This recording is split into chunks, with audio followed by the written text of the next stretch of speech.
ये अत्यंत निंदनीय है। हरा चादर चढ़ा करके ये कहीं न कहीं इस्लामीकरण का संकेत दिया जा रहा है। कानून व्यवस्था बनाए रखने की जिम्मेदारी शासन की है, प्रशासन की है, लेकिन उसमें नागरिक जो है उन्होंने भी सहयोग करने की आवश्यकता है। आपको समझता है ना किसकी लापरवाही है, हमारे मुंह से क्यों निकालते हो आप? पूरे परिसर का ग्राउंड पेनिट्रेटिंग रेडार के जरिए सर्वेक्षण हो और हमारे लिए वो मस्जिद भी है और रहेगी इंशाअल्लाह।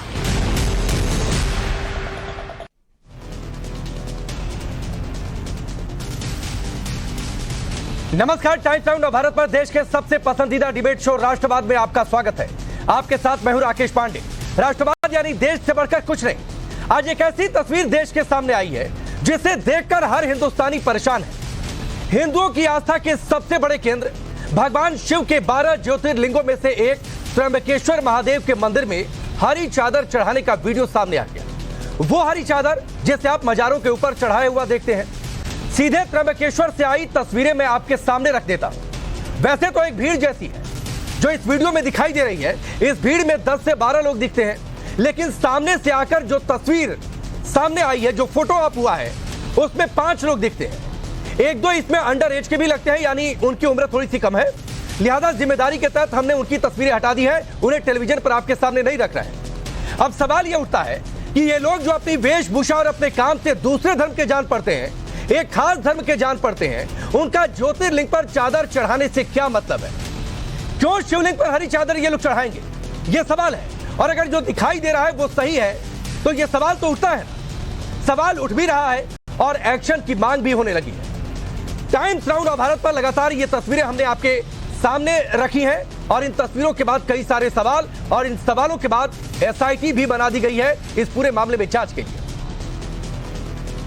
ये अत्यंत निंदनीय है। हरा चादर चढ़ा करके ये कहीं न कहीं इस्लामीकरण का संकेत दिया जा रहा है। कहीं न कहीं मंदिरों पे जिस प्रकार से राम मंदिर, कृष्ण जन्मभूमि और काशी विश्वनाथ और तमाम मंदिरों पे कब्जा किया गया, उसी प्रकार से अभी जीते जी आप देखिए सबकी आंखों के सामने किस प्रकार से ये मंदिर जिहाद को एक अंजाम दिया जा रहा है। त्र्यंबकेश्वर में जो घटना हुई है कि अन्य धर्मियों के लोग मंदिर में घुसने का प्रयास कर रहे थे और धर्म विरोधी काम करने का षड्यंत्र कर रहे थे, उनके ऊपर कठोर कार्रवाई की जाए। पिछले 2.5 साल की सरकार में कुछ ऐसे अशांति करने वाले लोग थे जिनको रोका नहीं गया। अब जब सरकार बदली, सरकार आई और सरकार कानून के हिसाब चल रही है, लोगों के हिसाब चल रही है, तब ऐसे जो लोग हैं उन्होंने इस ढंग का काम करना शुरू किया। लेकिन मैं आपको आश्वस्त करना चाहता हूँ, हमारी पुलिस जो है, महाराष्ट्र की पुलिस, उनसे निपटने की बात अलग है, सख्त से सख्त कार्रवाई करेगी। अब आप सोचिए ये कितनी बड़ी खबर है और अपने आप में कितनी बड़ी तस्वीर है। किस तरीके से मंदिर में चादर चढ़ाने की ये पूरी कोशिश, ये तस्वीरें हमने आपके सामने टेलीविजन स्क्रीन पर रखी हैं। और ये हरी चादर कहां चढ़ाई जाती है आपको पता है। फिलहाल इस पूरे मामले की जांच चल रही है। महाराष्ट्र के डिप्टी CM देवेंद्र फडणवीस ने कहा है कि ADG लेवल के अधिकारी जांच करेंगे और पूरा घटनाक्रम क्या है वो 5 तस्वीरों के सामने हमने आपके सामने रख भी दिया है। त्र्यंबकेश्वर मंदिर में साजिश की तस्वीरें, 10 से 12 लोग मंदिर में घुसने की कोशिश करते हैं, हरी चादर फूल चढ़ाने की कोशिश होती है, टोपी दाढ़ी वाले ये लोग दिखाई देते हैं। अब ADG लेवल के अधिकारी इस पूरे मामले की तस्वीरों की जांच करेंगे। दोषियों को छोड़ा नहीं जाएगा। मुख्यमंत्री शिंदे ने भी कहा है कि माहौल बिगाड़ने वालों पर सख्त एक्शन होगा।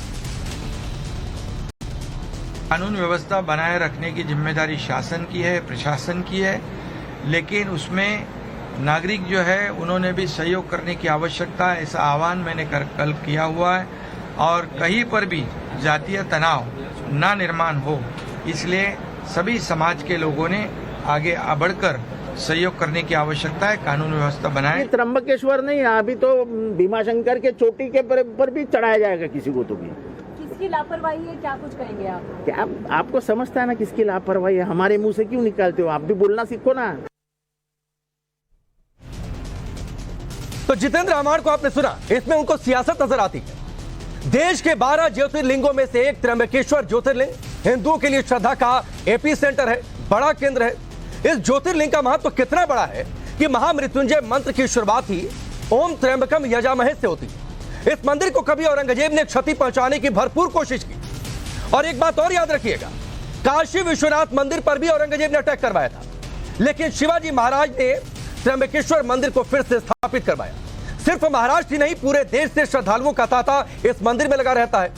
उस त्र्यंबकेश्वर ज्योतिर्लिंग पर जाकर कोई चादर चढ़ाया, सवाल उठते हैं कि ऐसा क्यों हुआ भाई, किसके इशारे पर हुआ? यह सब जांच का विषय है और एसआईटी जब जांच करेगी, जांच शुरू करेगी तो इन सवालों का जवाब देश के सामने रखेगी। लेकिन मेरे मन में यह सवाल आता है कि भाई सब अपने अपने दायरे में क्यों नहीं रहते हैं? क्या हिंदू, क्या मुस्लिम, क्या ईसाई या फिर कोई चौथे धर्म वाले, सभी अपने दायरे में रहिए, अपने धर्म के रीति रिवाजों का पालन करिए, किसी दूसरे धर्म के रीति रिवाजों के धर्म स्थलों में दखल मत करिए। सबके पूजनीय स्थल, सबके धार्मिक स्थल उतने ही पवित्र और पाक है। फिर यह तमाशा क्यों है और यह तस्वीरें आज देश के सामने क्यों आई? यह साजिश क्यों है? क्यों आपको ज्योतिर्लिंग पर चादर चढ़ानी है? और अगर ऐसा हुआ तो फिर दूसरी तरफ से भी अनर्गल डिमांड अगर आ जाती है तो क्या करेंगे साहब? ऐसे तो देश चलता नहीं है और ना ही चलेगा। देश संविधान से चलता है और यह देश संविधान से ही चलता रहेगा। संविधान ने सबको अपने अपने धर्म पर कायम रखने की आजादी दी है, अपने अपने धर्म का पालन करने की स्वतंत्रता दी है, इसका पूरा सम्मान होना चाहिए। लेकिन इन सबके बीच आज दो ज्योतिर्लिंग से दो तस्वीरें सामने आई। ये दोनों तस्वीरें भी आपके सामने में रख देता हूं। पहली तस्वीर त्र्यंबकेश्वर ज्योतिर्लिंग पर चादर चढ़ाए जाने को लेकर है, जिसकी मैं तब से पिछले कुछ मिनटों से चर्चा कर रहा हूं। और दूसरी तस्वीर है काशी विश्वनाथ ज्योतिर्लिंग परिसर से, जहां पर ज्ञानवापी सर्वे वाला विवाद पिछले करीब साल भर से चल रहा है। और इस विवाद में आज हिंदू पक्ष कोर्ट पहुंचा था और पूरे ज्ञानवापी परिसर का सर्वे हो जाए, इस बात की याचिका लगी। कोर्ट ने याचिका स्वीकार भी कर दिया वाराणसी की अदालत ने, और इस पर 22 तारीख को सुनवाई होगी। 19 तारीख को मुस्लिम पक्ष इस पर जवाब दाखिल करेगा। कोर्ट में क्या हुआ, खुद विष्णु जैन से सुनिए। हमने ये मांग की कि पूरे परिसर की एएसआई जांच कराई जाए, खसरा नंबर 9130 की एएसआई जांच कराई जाए। इस मांग में मूलतः हमने ये मांगा कि जो तथाकथित मस्जिद है उसके वेस्टर्न वॉल की जांच हो, जो तथाकथित मस्जिद है उसके जो 3 गुंबद हैं उसके नीचे हिंदू मंदिर का गुंबद है, हिंदू मंदिर का शिखर है, उसकी जांच की जाए। पूरे परिसर का ग्राउंड पेनिट्रेटिंग रेडार के जरिए सर्वेक्षण हो। अब चलिए वो सवाल आपके सामने रखता हूं जिनके इर्द गिर्द आज की डिबेट आगे बढ़ने वाली है। सवाल पहला और बड़ा ये होगा कि त्र्यंबकेश्वर में हरी चादर वाली साजिश किसने रची और क्यों रची? सवाल यह भी कि भगवान शिव के सबसे बड़े मंदिर में आस्था पर प्रहार क्यों है?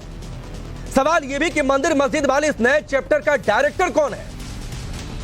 और सवाल काशी से यह है कि ज्ञानवापी के संपूर्ण सर्वे से अगर सच सामने आ जाएगा तो परेशानी क्यों हो रही है, किसे हो रही है? चलिए आपका परिचय आज के मेहमानों से करवाता हूं। विष्णु शंकर जैन जी हमारे साथ है, वकील, इसके साथ ही काजल हिंदुस्तानी हमारे साथ जुड़ चुकी है, विनोद बंसल जी विश्व हिंदू परिषद के प्रवक्ता, असगर खान वकील हमारे साथ जुड़ चुके हैं, माजिद हैदरी हमारे साथ पॉलिटिकल एनालिस्ट के तौर पर जुड़े हुए हैं। विष्णु जी, मैं आपसे शुरुआत करता हूं।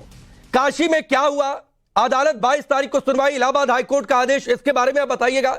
लेकिन देखिए एक और प्लॉट तैयार हो रहा है त्र्यंबकेश्वर महादेव मंदिर से, और वहां पर कुछ लोग घुसने की कोशिश की है, हरी चादर फूल चढ़ाने की कोशिश की है। आपको लड़ाई का एक और प्लॉट मिल सकता है। देखिए, मुझे सबसे पहले मैं इस बात की कड़ी निंदा करना चाहता हूं, जिस तरह से त्र्यंबकेश्वर मंदिर में इस तरह की अप्रिय घटना और इस तरह का दुस्साहस किया गया है, इसकी मैं कड़े शब्दों में घोर निंदा करता हूं।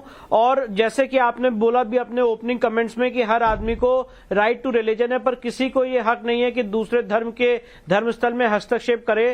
तो इस घटना का मैं घोरता जितनी निंदा कर सकता हूं वो मैं करता हूं।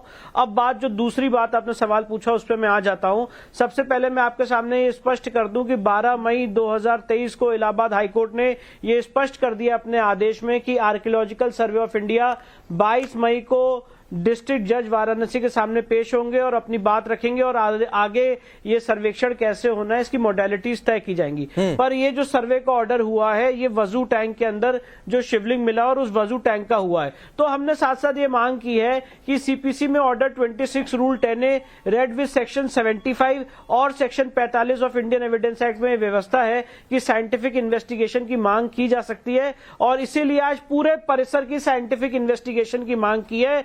जो इस तथाकथित मस्जिद की वेस्टर्न वॉल है, ये चीख चीख के कह रही है कि एक हिंदू मंदिर का भग्नावशेष है। इसकी हमने जांच की मांग की है। साथ ही साथ जो ऊपर 3 गुंबद है, मैं कमीशन की कार्रवाई में गया हुआ था, उस गुंबद के नीचे हिंदू मंदिर के शिखर है, उसके नीचे भी हमने ग्राउंड पेनिट्रेटिंग रेडार की जांच की मांग की है, डेटिंग की मांग की है। जो नीचे तहखाने हैं उसमें जो पिलर्स मिले हैं वो पिलर हिंदू मंदिर के पिलर है। तो पूरे परिसर की ग्राउंड पेनिट्रेशन रेडार, डेटिंग और एक्सकेवेशन अगर उसकी जरूरत पड़े, इन 3 चरणों में जांच की मांग की है, जिस पे आज माननीय ऑनरेबल डिस्ट्रिक्ट जज वाराणसी ने अंजुमन इंतजामिया से जवाब मांगा है 19 तारीख को, और 22 तारीख को इसकी अगली सुनवाई होगी।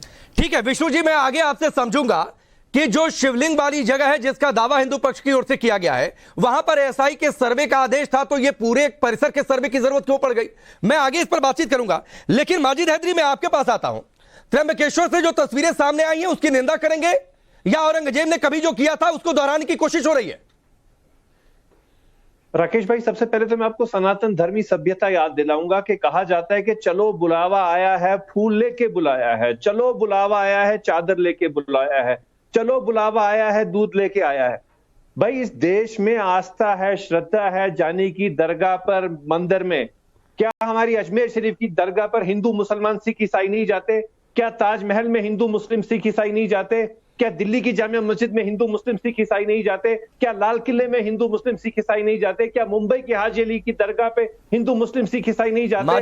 माजिद हैदरी सुनिए ना सर, माजिद हैदरी एक या तो तर्क दिया करिए, कुतर्क से शुरुआत मत किया करिए, वरना मैं शुरुआत में इंटरप्ट करूंगा, आपको बुरा लग जाएगा। दरगाह पर जाते हैं सभी धर्मों के लोग, लेकिन कभी किसी मस्जिद में जाते हुए देखा है क्या सभी धर्मों के लोगों को? अरे भाई आइए ना, जाते हुए देखा है क्या? देता हूँ, आइए मैं आपको दिखाऊंगा मस्जिद में कैसे नमाज पढ़ते हैं। क्या आप मुस्लिम औरतों को हर चीज को पहले शामिल कर लो? कौन सी आपत्ति? हिंदुओं की बात छोड़ दीजिए भाई, फूल रखा सर पे लेके मुस्लिम औरतों को शामिल कर लो, मैं बात कहना चाहता हूँ कि मंदिर में कोई भी आदमी एंटर नहीं कर सकता है। 1 मिनट मुझे जरा इसका रिस्पॉन्स देने दीजिए। मंदिर में जो वहाँ के प्रिंसिपल डेटी है उसका नियम चलेगा, आपका नियम नहीं चलेगा। आज अगर कोई भी मंदिर में जाना चाहता है तो सबसे पहले उन्हें सनातन में विश्वास करना पड़ेगा, आपको भगवान शिव में विश्वास करना पड़ेगा। ऐसा नहीं हो सकता है कि आप मंदिर के प्रिंसिपल डेटी का नियम ही नहीं फॉलो करेंगे और कोई भी आदमी मंदिर में चला जाएगा। और जो मस्जिद का कंसेप्ट है वो आप मंदिर में अप्लाई कर रहे हैं। माजिद जी मैं बात कह रहा हूँ, देखिए अगर आप मंदिर के अंदर आना चाहते हैं तो जो मंदिर में वहां के देवता विराजमान है उनका नियम चलेगा, आपका नियम नहीं चलेगा कि कोई भी आदमी मंदिर में जाएगा। नहीं, और ये भी सवाल है विष्णु जी कि कई मंदिरों में ये नियम है, कई मंदिरों में ये नियम है कि गैर हिंदू प्रवेश नहीं कर सकते। तो माजिद साहब को इतनी दिक्कत क्या पड़ी है कि उस मंदिर में जाएंगे? ये कौन सी चीज है माजिद हैदरी? एग्जैक्टली अरे राकेश भाई, मैं तो शिव जी के मंदिर में जाता आया हूँ। हम तो सब पूरे हिंदुस्तानी शिव जी का आदर करते हैं, क्यों ना जाए मंदिर में? जब पूरा देश आदर करता है तो आपको कौन सी आपत्ति है? जब भगवान हरी चादर चढ़ाएंगे जाकर? नहीं, एक बात बताइए, माजिद हैदरी किस मंदिर में शंकर जी के मंदिर में हरी चादर चढ़ती है? पर आप वहां पे जाके चादर नहीं चढ़ा सकते हैं। मेरी श्रद्धा की बात है। आपको अगर मंदिर में जाना है तो मंदिर के जो नियम है उसको फॉलो करना पड़ेगा। अब आप ये नहीं कह सकते हैं कि वहां पे जाके हम जो भी आपका मन होगा वो करेंगे। मंदिर में जो विराजमान देवता है उनका नियम लागू, आपका नियम नहीं लागू होगा। आप वहां पे मंदिर में अशुद्धि नहीं क्रिएट कर सकते। और क्या आप बोल रहे थे कि वहां एएसआई किसी चीज का नाम है ना? आपका पिटीशन एक्सेप्ट हुआ तो आपकी बात नहीं चलेगी ना। हमारी भी वहां सुनवाई है, हमने रिप्लाई करना है। हमारा रिप्लाई ये होगा कि वहां पे एएसआई का सर्वे नहीं हो सकता। क्यों? ये असंवैधानिक है। क्यों? आप पहले कानून समझते नहीं है। क्यों नहीं होगा? मनमानी फरमान सुना। कौन सा डर है माजिद हैदरी? अगर विष्णु जी चाहते हैं कि एएसआई सर्वे हो जाए, कोर्ट ने वैसे भी शिवलिंग वाली जगह पर जो दावा हिंदू पक्ष का है उस वहां पर सर्वे का ऑर्डर दे दिया है, आपको दिक्कत क्यों है? डर किस बात का? फवारा वाला झूठ बेनकाब हो जाएगा इसलिए क्या? सबसे पहले प्लेसेस ऑफ वर्शिप एक्ट इस चीज की इजाजत ही नहीं देगा कि वहां मंदिर को बदला जाए या मस्जिद को बदला जाए। पहली चीज। अरे भाई अभी सर्वे की बात हो रही है, अभी मंदिर मस्जिद इस बात की चर्चा हो ही नहीं रही है। राइट टू प्रिवेसी एक चीज है, right to privacy of worship act का आर्गुमेंट ये हार चुके हैं। 12 सितंबर 2022 का ऑर्डर राकेश जी इनको पढ़ मैं बता सकता हूं, बहुत स्पष्ट है डिस्ट्रिक्ट जज वाराणसी का, जिन्होंने ये होल्ड कर दिया है कि इस केस में places of worship act apply नहीं होता, वक्फ एक्ट अप्लाई नहीं होता। दीन मोहम्मद का केस अप्लाई नहीं होता और ये केस पोषणीय है, आगे बढ़ेगा। तो सबसे इंपॉर्टेंट बात यह है कि यहाँ पे आप प्लेसमेंट ऑफ वर्शिप एक्ट का आर्गुमेंट ना लाए जिसमें ऑलरेडी फैसला आ चुका है और आपने उसको पलटा नहीं है। और सबसे माजिद जी, मैं देखिए एक बात बहुत संजीदगी से कहना चाहता हूं, यहाँ पे कोई आपका एफिडेविट है ज्ञान व्यापी केस में पढ़ लीजिए जिसमें आपके लोगों ने कहा है कि मस्जिद के अंदर कोई भी आ सकता है। ये अंजुमन इंतजामिया का एफिडेविट है, मेरा एफिडेविट नहीं है। तो मस्जिद के अंदर कोई भी जा सकता है, उसी तरह से एएसआई वहां पे प्रवेश करेगा और जहां जहां एएसआई को सर्वेक्षण करना है वो सर्वेक्षण करेगा। सबसे इम्पोर्टेंट बात यह है, देखिए माजिद हैदरी एक एक करके बोलिए, विष्णु जी की बात सुनिए फिर उसका जवाब दीजिएगा, ये एक साथ मत बोलिए। विष्णु जी अपनी बात पूरी करिए। देखिए राकेश जी, सबसे इंपॉर्टेंट बात क्या है और ये पूरे केस का जो मूल मुद्दा है वो ये है कि क्या औरंगजेब ने यहाँ पे एक प्लेन लैंड पे, बैरन लैंड पे मस्जिद बनाई थी या किसी मंदिर को तोड़ के मस्जिद बनाई थी। और जो आज मस्जिद की तथाकथित मस्जिद की पश्चिमी दीवार है वो चीख चीख के कह रही है कि वो एक हिंदू मंदिर का भग्नावशेष है। तो उसकी जांच, उसकी डेटिंग की मांग से इनको क्या दिक्कत है? वहां कोई डिमोलिश तो किया नहीं जा रहा है, सिर्फ पार्टिकल लिया जाएगा और पार्टिकल लेके पता चलेगा कि ये नागर शैली से जो बना हुआ मंदिर है कौन सी सदी का बना हुआ मंदिर है। और जो उसके ऊपर गुंबद है, गुंबद के नीचे मैं आपके चैनल के माध्यम से बहुत जिम्मेदारी से कहना चाहता हूं, उस गुंबद के नीचे हिंदू मंदिर के शिखर हैं जो कभी किसी मस्जिद में नहीं हो सकते हैं। जो नीचे तहखानों में पिलर है वो कोई मस्जिद के पिलर्स नहीं है, वो हिंदू मंदिर के खंभे हैं। विष्णु भाई आपके पास, अरे माजिद हैदरी अकेले आपकी राइट टू प्राइवेसी नहीं है और आपके इस तर्क का जवाब भी विष्णु जी ने दे दिया। विनोद बंसल जी, मैं आपके पास आता हूं, ये माजिद हैदरी की कौन सी जिद है कि सभी मंदिरों में प्रवेश करेंगे और वहां पर हरी चादर चढ़ेंगे? ऐसे देश चलेगा क्या? नहीं राकेश जी, देश तो ऐसे ही चलेगा मुझे ऐसा लग रहा है। लेकिन मैं ये पूछना चाहता हूं कि जब ये कहते हैं कि हिंदू मान्यताओं के अनुसार हम कहीं भी जा सकते हैं, तो मैं अगर हिंदू मान्यताओं के अनुसार पैगंबर मोहम्मद का एक स्टेच्यू बना दूं, अगर उनका एक तस्वीर बना करके उसकी पूजा करने लग जाऊं, क्या आप एक्सेप्ट करेंगे? भाई साहब मेरा गला काट दोगे आप? ये जिहादी हैं जो जान लेने के लिए साहब सीधे खड़े हुए हैं। कैसी बात कर रहे हो? कैसे उत्तर दक्षिण पूर्व पश्चिम और जमीन आसमान का मुकाबला कर रहे हो यार? ये जो अधर्म करता है उसको धर्म कैसे कह सकते हैं भाई? आप मुझे बताइए, धर्म तो एक ही है। अब बाकी ये जो मजहबी सांप्रदायिक जो सोच है उससे थोड़ा बाहर निकलिए। माजिद हैदरी आप सुनाते हो, मैंने कहा आप एडवोकेट हैं लेकिन वकीलों जैसी बात नहीं कर रहे। आप वकीलों से बाहर बात कर रहे हैं। अब मैं कहता हूँ अगर इस्लाम से और हिंदुत्व की तुलना कर रहे हो, आप कह रहे हो कि कोई भी कहीं भी जा सकता है, तो मैं कहता हूँ मैं अपनी मान्यताओं के अनुसार उसकी तस्वीर बनाऊंगा ना, पैगंबर मोहम्मद की तस्वीर बना सकता हूँ। क्या बताओ ना? नहीं देता ना, हमारे धर्म लोक है, संविधान भी है, धर्म भी है। आप पहले संविधान मेरे धर्म में रोक है कि आप मंदिर नहीं जा सकते। तब तक चुप रहिए। जो गौ भक्षी है वो मंदिर नहीं जा सकता। जो इस्लाम को मानता है वो, जिसकी जब तक डीटी में आस्था नहीं है वो मंदिर नहीं जा सकता। आप कह रहे हो कि हम तो सेकुलर हैं जी, कोई भी कहीं भी जा सकता है। अरे भाई, पैगंबर मोहम्मद का नाम आते के साथ ही आप सर तन से जुदा की गैंग खड़ी हो जाती है और फिर आप कहते हैं कि नहीं हम तो बराबर हैं। अरे बराबरी कहाँ है भाई? वहाँ हमारा धर्म है ना, धर्म में लिखा हुआ है डूज एंड डोंट्स। इस्लाम धर्म में डूज एंड डोंट्स लिखे हैं। आप मुझे दिखा दीजिए हिंदू धर्म। अरे भैया, तो हमारे भी लिखे हुए हैं, हमारे यहाँ भी लिखे हुए हैं। हम ये कहते हैं कि हमारे देवादिदेव महादेव के शिवलिंग के ऊपर वजू करने वाला महापापी होता है, उसकी सजा क्या है पता है आपको? मैं सजा बता दूंगा ना तो आप भागते हुए नजर आओगे यहाँ पर, लेकिन मैं सुनाना ही नहीं चाहता। अगर आप डूज एंड डोंट, अपनी डूज एंड डोंट की बात कर रहे हो तो मेरे डूज एंड डोंट को भी समझ लेना। मैं बस ये है कि मैं अपने डूज एंड डोंट को अपने साथ रखता हूँ और आप उसको एक्सपोज कर देते हैं। मैं कहता हूँ कि क्या पैगंबर मोहम्मद के बारे में दो शब्द कहने पर आप सरतन से जुदा कर दोगे? और मेरे भगवान शंकर के ऊपर आप चादर चढ़ाने जाओगे? इतनी हिम्मत कैसे दी है आपने कैसे हिम्मत करी?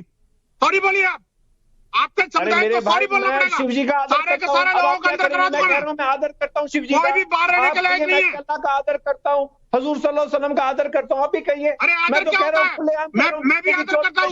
मैं भी पैगंबर मोहम्मद का आदर करता हूँ। क्या तस्वीर बना दूं मैं भी पैगंबर मोहम्मद का आदर करता हूँ। उनकी तस्वीर बना करके उन पर फूल माला चढ़ा देता हूँ। क्या भला करोगे आप? तस्वीर नहीं बना सकते। हमारा नहीं बना सकते। आप नहीं बना सकते। मैं भी कह रहा हूँ कि आप मेरे मंदिर में नहीं जा सकते। अरे भाई, जो मेरे डीटी के आदर नहीं कर सकता, उनके नियम के अनुसार नहीं चल सकता, वो मंदिर नहीं जा सकता। हर जगह हर चीज अप्लाई मत करो। अरे अब चलिए मैं आगे बढ़ता हूँ। माजिद हैदरी, आपकी जानकारी के लिए बता दूं, उसके बाद में काजल हिंदुस्तानी के बताता हूँ। माजिद हैदरी सुनिए ना, हर जगह का एक नियम होता है, हर जगह का एक नियम होता है, और त्र्यंबकेश्वर मंदिर में प्रवेश का नियम है कि गैर हिंदू श्रद्धालु सीधे प्रवेश नहीं करेंगे, और अगर जरूरत पड़ती है, विशेष परिस्थितियां आती हैं, तो पहले आप दफ्तर में वहां पर जाएंगे, संपर्क करेंगे, प्रवेश की इजाजत लेंगे, उसके बाद ही बताया जाएगा कि आपको कैसे मंदिर में प्रवेश करना है। ऐसा नहीं कि आए सेल्फी लिए, सीधे चादर लिए, फूल लिए चले गए। इस तरीके से नहीं होता है, दिल की बात है, इस तरीके से नहीं होता है माजिद हैदरी। ये त्र्यंबकेश्वर मंदिर में प्रवेश का नियम है, और अगर आप नियम नहीं मानते हैं तो आपको किसी की आस्था पर प्रहार करने का कोई अधिकार नहीं है, ये आप समझ लीजिए। आस्था पे कानून नहीं चलता, श्रद्धा पे कानून नहीं चलता। अरे अच्छा, आपकी श्रद्धा पर कानून नहीं चलता, इनकी श्रद्धा पर कानून चलेगा। आप अपना अलग नियम लेकर आएंगे। काजल हिंदुस्तानी, ठीक है, काजल हिंदुस्तानी, मैं आपके पास आता हूं। 1690 में औरंगजेब की सेना ने अटैक किया था त्र्यंबकेश्वर मंदिर पर। अब ये कह रहे हैं हम नियम नहीं मानेंगे, मंदिर में प्रवेश का जो नियम है, जब मन आएगा, जिस मंदिर में मन आएगा प्रवेश कर जाएंगे। ये माजिद हैदरी कहना चाहते हैं। क्योंकि क्या है ना, अभी इनकी जो पीएफआई का प्लान है ना, भारत को 2047 से पहले इस्लामिक देश बनाना है, इनको गजवाए हिंद करना है। ये बोलते हैं लड़के लिया पाकिस्तान, हंस के लेंगे हिंदुस्तान। हमारे सोमनाथ टेम्पल में, गुजरात से हूँ, गुजरात का सोमनाथ टेम्पल प्रथम ज्योतिर्लिंग है, वहां पे नियम है कि गैर हिंदुओं का प्रवेश वर्जित है। अगर किसी को प्रवेश करना है तो उसकी स्पेशल परमिशन और अप्रूवल होती है। उसी तरह से उज्जैन महाकालेश्वर में भी गैर हिंदुओं का प्रवेश वर्जित है। यदि कोई प्रवेश करता है तो उसके नियम है। त्र्यंबकेश्वर भी हमारा ज्योतिर्लिंग है, सभी जगह ज्योतिर्लिंग के और शक्ति पीठ में प्रवेश करने के नियम है। आपको नियम पता है, अंबाजी का मंदिर जो आबू अंबाजी का है, वहां पे आप सिर पे तेल लगा के प्रवेश नहीं कर सकते। सबके अपने नियम है जिसको फॉलो करना होता है, डू एंड डोंट्स। यदि आपके इस्लाम में है तो हमारे हिंदुओं में भी है, हमारे सनातन धर्म में भी है। और यदि आप अपनी लिबर्टी आप ये कहकर लेते हो कि हमारे लोग तो जा रहे हैं चादर चढ़ाने, तो बात पूछती हूँ, चलो मैं कल आती हूँ हाजी अली की दरगाह मुंबई में, और मैं माता जी की आरती करते करते तिलक और चंदन और कुमकुम लेकर जाऊंगी, और हाजी अली दरगाह के अंदर जो चादर है उसको हटा के हल्दी कुमकुम से उसको, जो कब्र है आपके ईश्वर की, उसको हटाकर उस पर माता जी की चुनरी ओढ़ाऊंगी। किसको आप ले आए है आपको मंजूर? आप जैसे दोगले लोग, आप ये सोचते हो ना कि 1947 के बाद जैसे उल्लू बना दिया, आपत्तिजनक बातें कर रही है, ये आपत्तिजनक हो गई। अब सुनिए माजिद हैदरी, काजल मैं आता हूँ आपके पास। सुनिए माजिद हैदरी, सुनिए ना, मैंने शुरुआत में अपनी ओपनिंग में यही कहा था कि इस तरीके से तो हर कोई उल जुलूल मांग करने लगेगा और देश में अराजकता फैल जाएगी। आप कह रहे हैं कि मैं चादर, हरी चादर चढ़ाऊंगा ज्योतिर्लिंग में जाकर, अब वो कुछ और मांग करेंगी, कल को कोई और कुछ मांग करेगा, तो ऐसे देश नहीं चलेगा। यही मैं आपको समझाने की कोशिश कर रहा हूं। माजिद हैदरी, जो आपको बात नहीं समझ में आ रही थी, फाजिल भाई मैं आपके पास आता हूँ। रुक जाइए माजिद हैदरी, अरे रुक जाइए, फाजिल अहमद है, अभी इंतजार कर रहे हैं, उन्होंने कुछ नहीं बोला है। माजिद हैदरी रुक जाइए। फाजिल भाई, जो माजिद कह रहे हैं आप उस बात से सहमत है? त्र्यंबकेश्वर मंदिर में प्रवेश का एक नियम कि एक को गैर, अरे रुक जाइए काजल मैं आता हूँ। एक तरफा भाईचारा थोड़ी चलेगा। ठीक, काजल आपकी बात नोटिस हुई। अभी हम फाजिल भाई, आपकी राय क्या है बतौर मुस्लिम? जो बात कह रहे हैं माजिद हैदरी, आप उससे सहमत है क्या कि जब मन आएगा, जैसे मन आएगा उस मंदिर में प्रवेश कर जाएंगे, वहां के नियमों का कोई ध्यान नहीं रखेंगे? राकेश भाई, ये विषय जो है ना बहुत महत्वपूर्ण है और जबरदस्ती का विषय नहीं है। किसी के घर में भी हम बिना मर्जी से नहीं जा सकते। हाँ। और जामा मस्जिद में भी हिंदू आते हैं, तमाम निजामुद्दीन में आते हैं, अजमेर शरीफ में जाते हैं, तमाम मज़ारों पे, मस्जिदों में हिंदू, मुसलमान, सिख, ईसाई सब जाते हैं। लेकिन ऐसा नहीं है कि अगर वहां कोई किसी को मना कर दे तो आप जबरदस्ती जाएंगे। मंदिर में भी हम जाते हैं, ऐसी बात नहीं है, लेकिन वो सबकी मर्जी से, सहानुभूति से जाते हैं। हम क्या करने मंदिर में जाएंगे? हमको कोई मंदिर में बुलाएगा किसी कार्यक्रम में तो जाएंगे। जैसे हम लोग पॉलिटिकल आदमी है, बहुत से लोग अपने कार्यक्रम मंदिरों में नहीं फाजिल भाई, कोई बुलाएगा, विशेष इजाजत लेकर जाएंगे, लेकिन माजिद हैदरी कह रहे हैं कि उनका मन कर रहा है कि वो ज्योतिर्लिंग महादेव मंदिर में जाएं और वहां पर हरी चादर चढ़ाएं, क्योंकि हरी चादर चढ़ाने में उनकी आस्था है। हम कभी किसी धर्म के मामले में जबरदस्ती करने के पक्षधर नहीं है। ये इस्लाम नहीं सिखाता है कि आप जबरदस्ती कीजिए किसी से। मस्जिदों में झगड़े होते हैं तो मुसलमान को भी जाने से मना कर दिया जाता है, मंदिरों में झगड़े होते हैं तो हिंदू को जाने से मना कर दिया जाता है। तो माजिद हैदरी को समझाइए ना, जो जिद मान कर बैठे हुए हैं। मैं इस बात का पक्षधर हूं कि हम सब सदियों से एक दूसरे के तीज त्योहारों पे माजिद भाई, आपने बहुत सही बात कही है, जरा माजिद हैदरी को समझाइए, नहीं जा सकते। माजिद हैदरी को ये बात समझाइए। नहीं, हम समझा रहे हैं। दूसरी बात राकेश भाई, आपने एक बात और कही, विष्णु जैन साहब बैठे हैं, पाकिस्तानी लेकिन ज्ञानवापी का मामला जो है इसमें कई पेच है। ये बौद्ध मंदिरों को बहुत तोड़ा गया सुंग वंश के टाइम में, बहुत सारे, और बौद्ध में भी स्वास्तिक, सुन लीजिए, अरे सुनिए ना, बौद्ध मंदिर में स्वास्तिक, कमल, त्रिशूल, ये सारा बौद्ध मंदिर में भी मिलता है। और राजा शशांक ने 9वीं शताब्दी में बहुत से बौद्ध मंदिरों को तोड़ा, और तोड़ने के बाद मैं ये कह रहा हूं, जो बार बार आप ज्ञानवापी के नीचे का हिस्सा और पीछे का हिस्सा बात आप जिक्र करते हैं, तो ज्ञानवापी के साथ अयोध्या में भी खुदाई एएसआई ने की थी।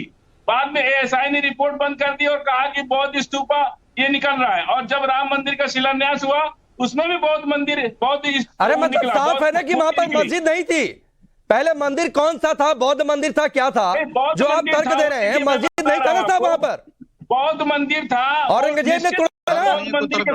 ये तो इतिहास की तारीख में दर्ज है सर। कहिए तो मैं आपको उदाहरण दे दूं। जिस पर जांच कराइए, वो बौद्ध मंदिर का अवशेष निकलेगा। विष्णु जी फाजिल भाई की बात करें राकेश भाई, एक बहुत बड़ा फर्क है। अब चलिए ना, आपने विष्णु जी को कोट किया, विष्णु शंकर जी, मैं इनकी बात का, हिंदू स्वास्तिक जो है क्लॉकवाइज चलता है। देखिए, मैं इनकी बात का जवाब देना चाहता हूं। सबसे पहले आप इस बात को समझ लीजिए कि मैं यहाँ पे एक बहुत ही फंडामेंटल प्रिंसिपल के बारे में बात कर रहा हूं, और फंडामेंटल प्रिंसिपल क्या है कि कोई भी जगह अगर प्री एग्जिस्टिंग मंदिर, मस्जिद या कुछ भी था, उसको तोड़ के अगर कोई जगह बनाई गई है तो उसके खिलाफ हमारी लड़ाई है। इस बात को पहले समझना। गलत है ना? तो यहाँ पे बौद्ध का, जैन का और क्या कहते हैं किसी मंदिर का, मस्जिद का नहीं है।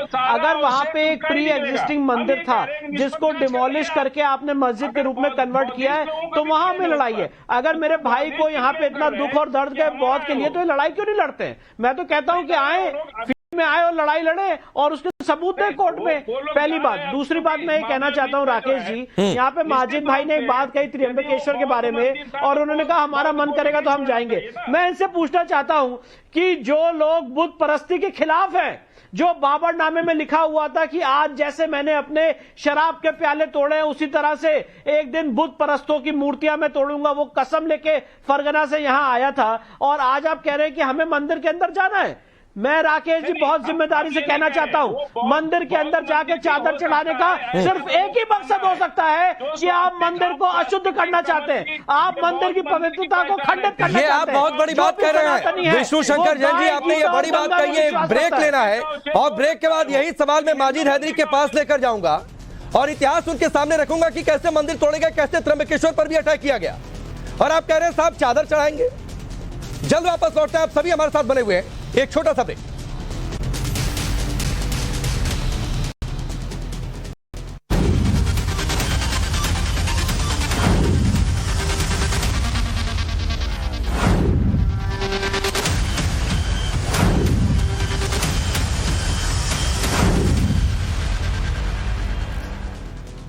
ब्रेक के बाद चलिए आगे बढ़ते हैं। बड़ी चर्चा हमारी लगातार जारी है राष्ट्रवाद में। इस हिस्से की शुरुआत माजिद हैदरी में आपसे करता हूं, और जो सवाल विष्णु जी ने छोड़ा था वही सवाल आपके पास। क्या इससे घुसना चाह रहे थे ये लोग ताकि मंदिर को अशुद्ध कर दें, वहां के नियमों को भंग कर दें, आस्था पर चोट पहुंच जाए? देखिए राकेश भाई, जब कोई भी मुसलमान अपने सर के ऊपर चीज उठा के ले जाए तो आस्था से ले जाता है, पहली चीज। और विष्णु जी ने जो बात कही, कहा कि आप लड़िए आके। विष्णु भाई, हम आपसे लड़ना नहीं चाहते, हम आपसे प्यार और मोहब्बत का रिश्ता चाहते हैं, भाईचारा चाहते हैं। इसीलिए हम कहते हैं कि ज्ञानवापी मसले को छोड़ दीजिए, भूल जाइए। और याद कीजिए मोहन भागवत जी ने क्या कहा पिछले वर्ष, कहा कि हर मस्जिद के नीचे शिवलिंग नहीं ढूंढिए। अरे भाई, मंदिर के मस्जिद के नीचे मंदिर हो सकता है, मंदिर के नीचे भूत। अरे भाई माजिद हैदरी, यहाँ तो शिवलिंग है, यहाँ तो ज्योतिर्लिंग है। ज्योतिर्लिंग है त्र्यंबकेश्वर में, 12 ज्योतिर्लिंगों में से एक। वहां पर अंदर घुसने की कोशिश हो रही है, उसको अशुद्ध करने की कोशिश हो रही है। क्यों बना रहे, उसे कचहरे में क्यों धकेल रहे हैं? श्रद्धा की बात है, श्रद्धा पे कानून का नहीं चलता मेरे भाई, समझो। कोई श्रद्धा से अपने सर पे तो भाई काजल हिंदुस्तानी ने ठीक मांग की ना, फिर तो आपको मिर्चें क्यों लगी? नहीं, फिर काजल हिंदुस्तानी कुछ और मांग करेंगी तो आपको दिक्कत हो जाएगी। वहां ना जाओ। नहीं, काजल हिंदुस्तानी कुछ और मांग करेंगी तो आपको दिक्कत हो जाएगी। फिर आप हवाला देंगे कि आपकी आस्था इलाज की जरूरत है। विष्णु जी, श्रद्धा की पड़ी है, मुझे माफी दीजिएगा। जो भावनात्मक हिंदुओं की श्रद्धा की बात कर रहे हो, वैसी हिंदुओं की श्रद्धा के तो आप 35 टुकड़े कर लेते हो। और पहले हैदरी साहब आप ये बताओ कि आप कुरान मानते हो कि नहीं मानते हो? तो आपकी कुरान में लिखा है कि मूर्ति पूजा हराम है, तो आप क्यों जा रहे हो मूर्ति पूजा करने के लिए? एक बात। दूसरी बात, आप कहते हो कि हर एक मंदिर में मस्जिद ढूंढने की जरूरत नहीं है, भाईचारा रखो। तो मैं कहती हूँ कि आओ मुस्लिम भाइयों, भाईचारा निभाए, सभी विवादित मस्जिदों की खुदाई करवाए, छोड़ो कोर्ट कचहरी, जज और वकील का फेरा, शिव मिले तो मेरा और शव मिले तो तेरा। देखते हैं कितना भाईचारा है, सारा भाईचारा। अरे देवी जी, ये तेरा और मेरा पे देश नहीं चलता, हमारा पे चलता है। हमारा ये हमारा देश है, तेरा और मेरा भूल जाइए। ये जो आप लोगों ने 2014 से शुरू किया, तेरा और मेरा ये भूल जाइए। तलवार के जोर ये हमारा है सब कुछ, हमारा मिला बांटा है। तेरा और मेरा भूल जाइए, अवैध ढांचे ये फसाद की लकीरें छोड़ दीजिए। और आपको ये लगता है कि आप 2023 में भी बाबर के मंसूबों को पूरा करने की चेष्टा कर रहे हो? तो ये शिव की भूमि है, ये औरंगजेब और बाबर की भूमि नहीं। काजल मैं रोक रहा हूँ। नहीं, एक मुद्दे पर डिबेट हो रही है, उस मुद्दे पर स्टिक रही है। नहीं, कोई इधर उधर की बात नहीं, हम बिल्कुल इंडोर्स नहीं करेंगे। बिल्कुल काजल, हम इंडोर्स नहीं करेंगे। विष्णु जी, आप कुछ कह रहे थे माजिद हैदरी की बात पर। नहीं राकेश भाई, देखें ऐसे पैनलिस्ट को ना बुलाया कीजिए जो अजीब बात जब मैं बात नहीं फिर तो ये वो भी मांग करेंगे ना कि ऐसे पैनलिस्ट को मत बुलाया करिए। एक कहता हूं कि फाइट करिए, जो गलत बात है माजिद हैदरी उसको मैं टोक रहा हूं, इंटरप्ट कर रहा हूं। नहीं, माजिद हैदरी ने गलत बात कही है क्या? देखिए राकेश जी, ठीक है, विष्णु जी की बात, फिर मैं विनोद जी आपके पास आता हूँ। विष्णु शंकर जी पहले, फिर विनोद बंसल जी। तो उसका मतलब ये होता है कि आप आइए कोर्ट में अपने तर्क और तथ्य रखिए। मैंने ये बात पहले भी कही, आप मेरी बात को शायद सुन नहीं पाए होंगे माजिद जी। मैंने स्पष्ट रूप से कहा कि जिसको ये दिक्कत है कि उनका धर्मस्थल तोड़ के दूसरे धर्मस्थल में कन्वर्ट किया गया है, वो आए कोर्ट में और अपनी लीगल लड़ाई लड़ें, अपनी लीगल फाइट करें। फाइट का मतलब ये नहीं होता है 1-to-1 फाइट। मैं पेशे से एक वकील हूं और इसलिए कहता हूं कि जो भी आदमी जिसको अपने डिस्प्यूट सुलझाने, वो कोर्ट जाए और उसको सॉल्व करे। और सबसे इंपॉर्टेंट बात क्या है यहाँ पे राकेश जी, इन्होंने कहा कि आप ये क्यों चाहते हैं कि यहाँ पे सर्वे हो, क्यों ना हो। भाई हम एक सिंपल सी बात कह रहे हैं, बहुत स्पष्ट रूप से बात कह रहे हैं कि वो उसका इतिहास में इतना वर्णन मिलता है राकेश जी, चाहे एएस अल्टरेकर की किताब हो, चाहे डीएम वॉटसन का लेटर हो, चाहे बनारस इलस्ट्रेटेड की किताब हो, राणा पीबी सिंह की किताब हो, मैं यहाँ पे हजारों किताबें गिना सकता हूं, ट्रेवलर्स अकाउंट हो, जो स्पष्ट रूप से कहते हैं कि जो आज इनकी तथाकथित मस्जिद है वही हमारे मंदिर का मूल स्थान था। आपने उस जगह को गलत ढंग से कब्जा कर रखा है। और ये बात उस कन्विक्शन से कह रहा हूं राकेश जी, क्योंकि उस जगह का सर्वे मैंने किया है, एडवोकेट कमीशन के सर्वे में मैं था और माजिद भाई नहीं थे। एक आप प्लीज जरा कभी जाके वहां नीचे का खंबा देखिए, पिलर देखिए, वो पिलर चीख चीख के कह रहा है कि वो एक हिंदू मंदिर का पिलर है। घंटियां बनी हुई है, देवी देवताओं को रखने के आले बने हुए हैं। जो मस्जिद का वेस्टर्न वॉल है वो हिंदू मंदिर का भग्नावशेष दिखा रहा है। आज तो मैं एसआई जांच की बात कर रहा हूं, इसमें इनको क्या दिक्कत है? अगर इनकी एसआई जांच में आ जाता है कि नहीं औरंगजेब ने यहाँ पे एक प्लेन लैंड पे मस्जिद बनाई थी, तो मैं हार जाऊंगा कोर्ट में। पर कम से कम इन्हें एसआई जांच में सपोर्ट करना चाहिए। यहाँ पे इनकी कोई भी प्राइवेसी नहीं भंग हो रही है, इनका ना पे कोई भी ना इनका कोई भी मतलब हम स्ट्रक्चर को डैमेज कर रहे हैं। ठीक है विष्णु भाई, माजिद कुछ कह रहे हैं, फिर मैं विनोद जी आपके पास आता हूँ। माजिद जल्दी अपनी बात पूरी करिए। विष्णु भाई, आप बहुत पढ़े लिखे हैं, मैं आपका आदर करता हूं। देखिए, अगर कोई भी आर्टिफैक्ट उस मस्जिद में है जो हिंदू धर्म से है, हम बड़े आदर। ये तो कोई जन्मभूमि का मामला नहीं ना कि वहीं पर बनेगा, खतरे में है धर्म। अरे भाई, भाईचारे की बात कीजिए, प्यार मोहब्बत की बात कीजिए, भूल जाइए पुराने। अरे माजिद हैदरी सुनिए ना, एक मिनट विष्णु जी, अरे माजिद हैदरी सुनिए, आप जन्मभूमि की बात कर रहे हैं जब अयोध्या का केस चल रहा था। अरे सुनिए माजिद हैदरी सुनिए, आपने कहा कोई जन्मभूमि का मामला तो है नहीं, तो ये तर्क आपको अयोध्या के केस में क्यों नहीं समझ में आया कि जन्मभूमि है, उस केस को ना लड़े? मैं एक मिनट, वरना इतनी लंबी लड़ाई नहीं चली होती। 30 सेकंड में लूंगा विनोद बंसल जी। राकेश भाई बस 30 सेकंड में, राम मंदिर के जब शिलान्यास हो रहा था वहाँ पे राम मंदिर को छोड़ दो यार, राम मंदिर को छोड़ दो। आप अपने रावण मंदिर का अपने बाबरी नहीं फाजिल भाई मैं आता हूँ। अरे सर छोड़ दीजिए, राम मंदिर लगभग बन कर तैयार है, छोड़ दीजिए। अब मत विवादों में घसीटिए। कि माजिद हैदरी जैसे लोगों को ये बताना जरूरी है। विनोद बंसल जी, विनोद बंसल जी, मैं कहता हूं देखिए, जब हमारी आस्था की बात आती है तो ये अपने डज एंड डोंट शुरू कर देते हैं। और जब काजल हिंदुस्तानी जब बोलती है तो इनको मिर्ची लग जाती है। आप मुझे बताइए कि आखिरकार जो तथ्य हैं, सत्य हैं, उनको कैसे जुटला सकते हो? और यही तो तरीका है।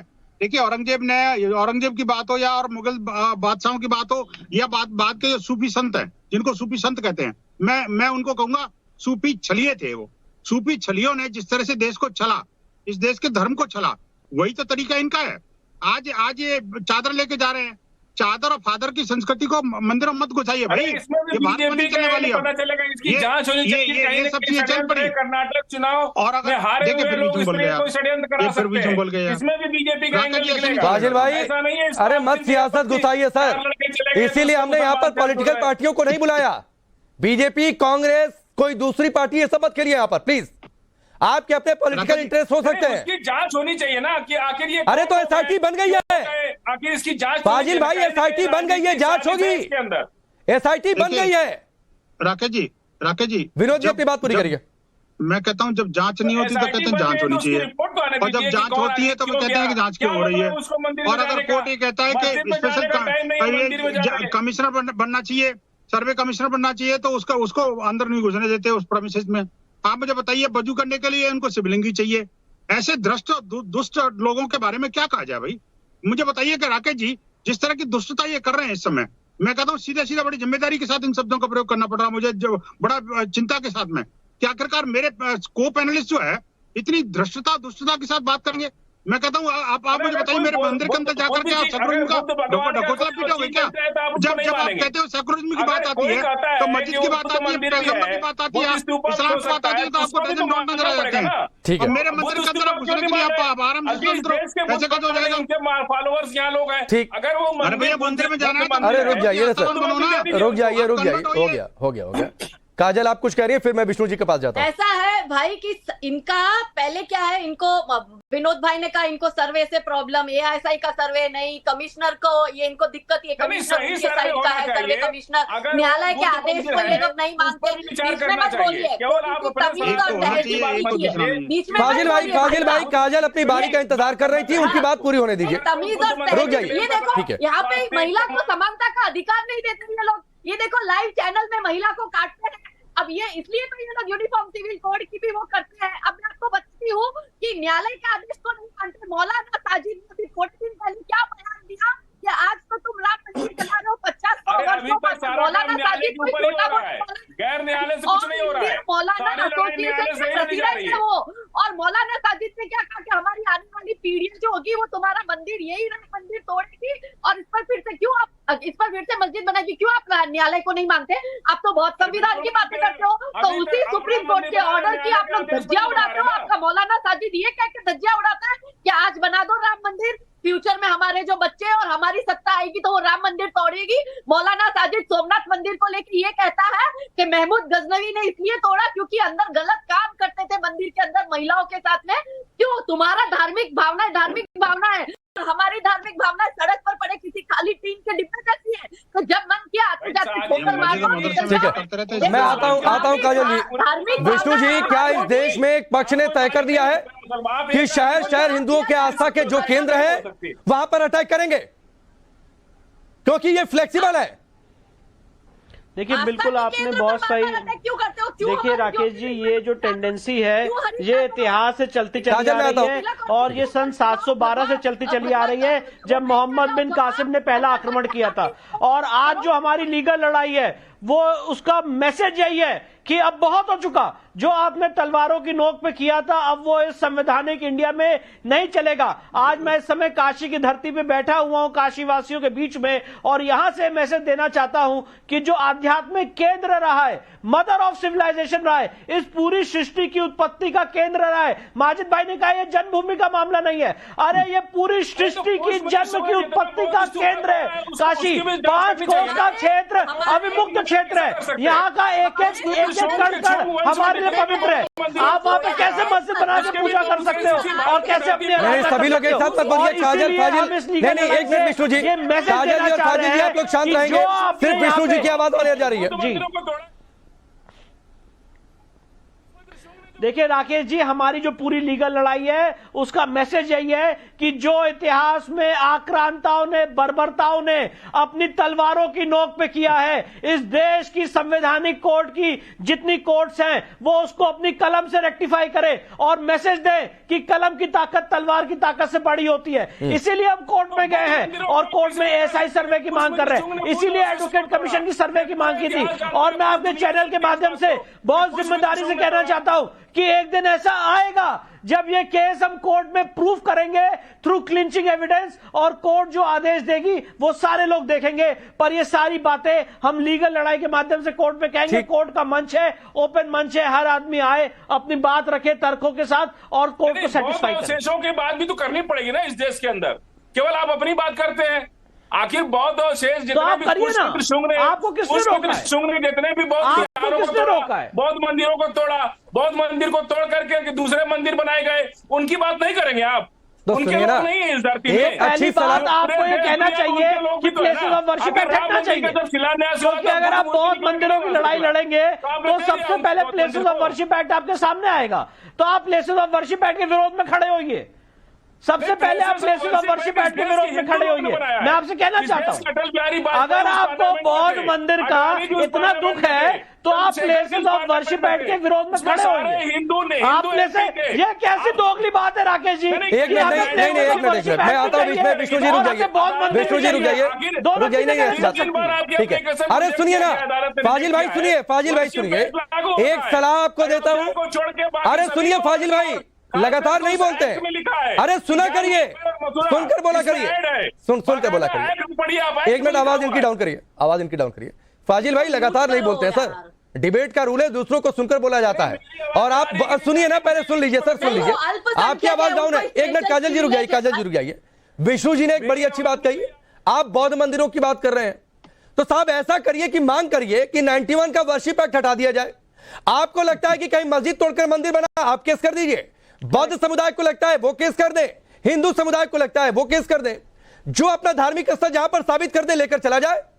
एग्जैक्टली उसके बाद कोई विवाद ही नहीं रहेगा सर इस देश में, कोई विवाद ही नहीं रहेगा इस देश में। मंदिर तोड़ा इस देश के, ठीक है। चलिए माजिद हैदरी, आपकी बात। कब्जा करेंगे माजिद हैदरी, ये मुगलों के रास्ते पर चलने में बड़ा आनंद आता है क्या? इन्होंने केस नहीं किया, और खासतौर पर जब औरंगजेब का जिक्र आता है इनकी प्रवृत्ति, प्रकृति और संस्कृति। राकेश भाई, इस देश के मुसलमान में भाईचारे का इतना, राकेश भाई इस देश के मुसलमान ने हमेशा इतना भाईचारा कहा क्या? तो ये भाईचारा बन रहा था, नींव है मुसलमानों ने। अरे माजिद हैदरी, भाईचारा हो रहा था। त्र्यंबकेश्वर मंदिर में आप चादर चढ़ाइए ज्योतिर्लिंग में जाकर, इससे भाईचारा डेवलप हो रहा था क्या? हमने कभी फसाद नहीं किया, हम कभी कोर्ट में नहीं गए राम सेतु के नाम पे। मुझे ये बातें अच्छी नहीं लगती। हम कभी कोर्ट नहीं गए। मेरा रिसर्च राम सेतु की नींव मुसलमानों ने रखी थी, लेकिन हम कभी कोर्ट में नहीं गए। हम कभी कोर्ट में नहीं गए कि आप राम सेतु पे क्यों कब्जा कर रहे हो। हमने बोला हिंदू भाई ले लो भाइयों, एक मिनट, हमें भाईचारा चाहिए। एक मिनट माजिद हैदरी सुनिए, उसके बाद में काजल आपके पास आऊंगा। माजिद हैदरी, कुछ लोग त्र्यंबकेश्वर ज्योतिर्लिंग में पहुंच जाए कि साहब हम तो हरी चादर चढ़ाएंगे, इससे भाईचारा डेवलप हो रहा था। मेरे भाई, जब कोई सर पे आस्था से कोई चीज लेके जाए, श्रद्धा से लेके जाए, वो अजमेर। अरे हिंदू पक्ष नहीं अलाउ करता है, हिंदू धर्म नहीं अलाउ करता है। मैं आस्था से शिवलिंग लेके आना चाहता हूं मस्जिद के अंदर, अलाउ करेंगे क्या आप? मैं आस्था से शिवलिंग लेके मस्जिद के अंदर आके पूजा करना चाहता हूं, अलाउ करेंगे क्या? बोलिए, विष्णु जी के बात का जवाब दीजिए। मेरे भाई ने पूजा पाठ नहीं किया वहां पे। आपके देखे ना, गरबा के पंडाल में मुसलमान नहीं आ सकता, अब मंदिर में मुसलमान नहीं आ सकता। नहीं, कल मैं बहुत आस्था से मस्जिद के अंदर आके मूर्ति रख के पूजा करना चाहता हूँ, आप अलाउ करेंगे क्या? एक एक करके मुझे मस्जिद में आना है। काजल जी मैं आपके पास आता हूँ। पहले माजिद हैदरी, आप विष्णु जी की बात का जवाब दीजिए। काजल जी, आपको तो किस प्रश्न की बात है? मुस्लिम औरतें ही नहीं जा सकती। एक मिनट रुक जाइए। विष्णु जी अपना सवाल फिर से दोहराइए इनके लिए। इनके लिए तो हलाला का माल चाहिए, इनको हलाला। एक मिनट विनोद जी, एक मस्जिद में आके शिवलिंग लेके आके अपनी हिंदू देवी देवताओं की मूर्ति लेके आके वहां पे रख के पूजा करना चाहता हूँ, हवन और यज्ञ करना चाहता हूँ, आप अलाउ करेंगे क्या? मेरे भाई, हवन यज्ञ पूजा, इसके डूज एंड डोंट्स है ना इस्लाम में। क्या चीज हो सकती है वहां, क्या नहीं हो सकती है। लेकिन हिंदू धर्म में कोई एक आप मुझे अलाउ नहीं ऐसा करेंगे ना। Exactly that's the point. नहीं, ऐसा नहीं है। यही बात मैं आपको बता रहा हूं कि आप मंदिर के अंदर नहीं प्रवेश कर सकते हैं। जो लोग गाय, गीता और गंगा पे विश्वास नहीं रखते हैं वो लोग मंदिर में प्रवेश नहीं कर सकते। मस्जिद में कोई भी जो लोग बी फीटर्स हैं वो मंदिर में प्रवेश नहीं कर सकते। स्पष्ट रूप से कह रहा हूं, जो लोग बी फीटर्स हैं वो मंदिर में प्रवेश नहीं कर सकते।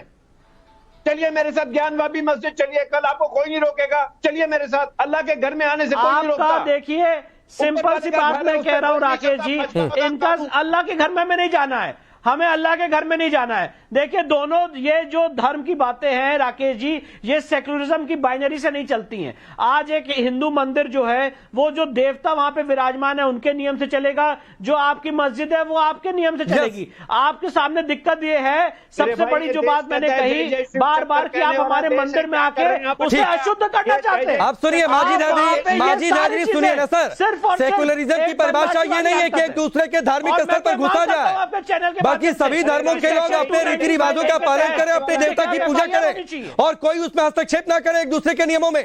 काजल आप कुछ कह रही हैं? अच्छा, ये हैदरी साहब अभी ये बोले कि गरबा पंडाल में जाने नहीं देते। ठीक है, आए अब्दुल गरबा पंडाल में, लेकिन अपनी फातिमा को साथ में लेके आए। मेरे रमेश सुरेश पे थोड़ा डांडिया फातिमा और रुखसाना के साथ खेल ले।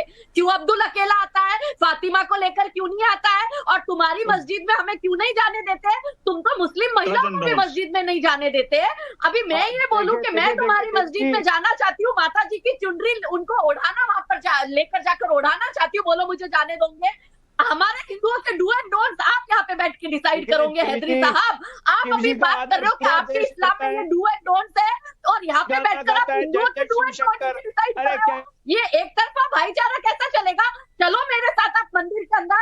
क्यों नहीं आते हो आप मंदिर के अंदर? चलो आप, मैं आपको लेके जाती हूँ, आप चलो हमारे शक्तिपीठ में और आप वहाँ पे हल्दी चंदन कुमकुम लगाओ और आप वहाँ पे माता जी की आरती करो, आपके धूप करो। चलिए माजिद हैदरी ऐसे नहीं होता है सर, ऐसे नहीं होता है। विनोद बंसल जी, ये मुगलों के रास्ते पर जो मुगल आक्रमणकारी थे और औरंगजेब खासतौर पर जहां पर अटैक किया, उन मंदिरों से खास लगाव है माजिद हैदरी को। माजिद हैदरी को समानता का अधिकार देना चाहिए। ठीक है,